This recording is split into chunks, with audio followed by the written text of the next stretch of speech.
बात करते हैं राफेल की, जिस पर आज सर्वोच्च अदालत की तरफ से फैसला आया।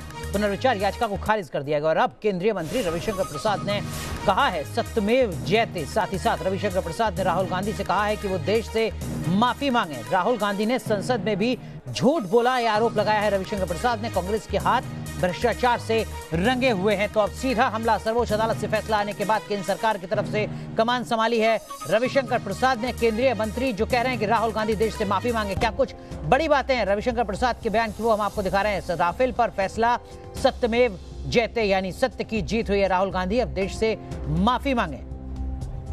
राहुल गांधी ने संसद में भी झूठ बोला है। कांग्रेस के हाथ भ्रष्टाचार से रंगे हुए हैं।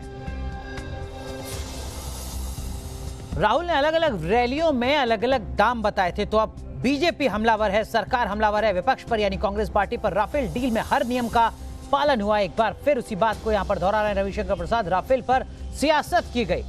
पीएम मोदी पर विपक्ष ने सवाल उठाए। किसके इशारे पर राहुल काम कर रहे थे, अब राहुल गांधी को यह बताना चाहिए। राफेल पर कांग्रेस ने देश भर में झूठ बोला है। कांग्रेस पार्टी औपचारिक रूप से देश से माफी मांगे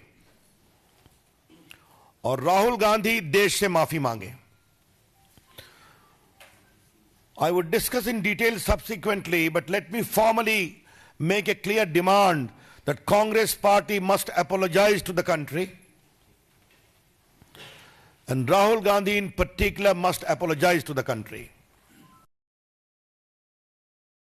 आज सुप्रीम कोर्ट ने राफेल केस को लेकर दायर की गई रिव्यू पिटीशन को पूरी तरह से खारिज कर दिया है।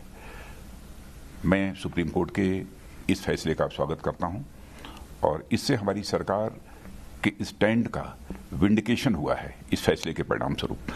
बल्कि हमारी सरकार की जो डिसीजन मेकिंग की जो ट्रांसपेरेंसी है उस पर भी सुप्रीम कोर्ट ने अपनी मुहर लगा दी है। और राफेल के संबंध में जो भी निर्णय लिया गया था वो पूरी तरह से पारदर्शिता के आधार पर लिया गया था और साथ ही डिफेंस प्रिपेयर्डनेस की अर्जेंसी को ध्यान में रखकर यह फैसला किया गया था। राष्ट्रहित में यह फैसला था और मैं समझता हूं कि डिफेंस प्रिपेयर्डनेस से जुड़े हुए मामलों का किसी भी सूरत में राजनीतिकरण नहीं किया जाना चाहिए। लेकिन विडंबना ये रही है कि कुछ लोगों के द्वारा जानबूझकर निहित राजनीतिक स्वार्थ को पूरा करने के लिए इसका राजनीतिकरण करने की कोशिश की गई। और केवल राजनीतिकरण ही करने की कोशिश नहीं की गई, बल्कि प्रधानमंत्री, कोई भी प्रधानमंत्री हो, किसी भी दल से संबंधित प्रधानमंत्री क्यों न हो, वह व्यक्ति नहीं होता है, स्वयं में संस्था होता है। तो इस संस्था को भी बदनाम करने की भरपूर कोशिश कुछ लोगों के द्वारा की गई है।